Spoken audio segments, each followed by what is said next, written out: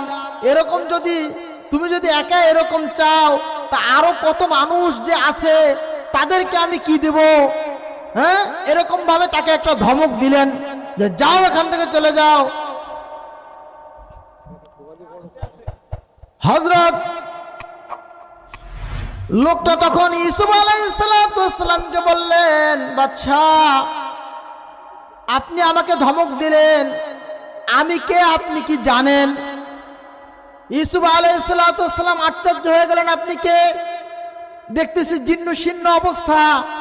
বলছে যে, বাদশা ইউসুফ, আপনি যদি জানতেন আমি কে, এটা যদি আপনি জানতেন, আপনার কাছে আমি যতবার চাইতাম আপনি ততবার আপনি আমাকে দিয়ে দিতেন। বলেন সুবহানাল্লাহ। ইউসুফ আলাইহিসসালামের আগ্রহ হইল, উদ্দীপনা হইল, জানার ইচ্ছে হয়ে গেল, লোকটা তুমি কে? কে তুমি? তোমাকে জানলে এত আমাকে দেয়া লাগবো, তুমি কে আমার জানতে মন চায়। লোকটা তখন বললেন, বাদশা আপনি কি জানেন আমি কে? আপনি যদি জানতেন আমি কে, তাহলে আপনার কাছে যতবার চাইতাম আপনি আমাকে ততবার দিতেন। ইউসুফ আলাইহিসসালাম বললেন, ভাই আপনি কে আমার একটু জানতে মন চায়।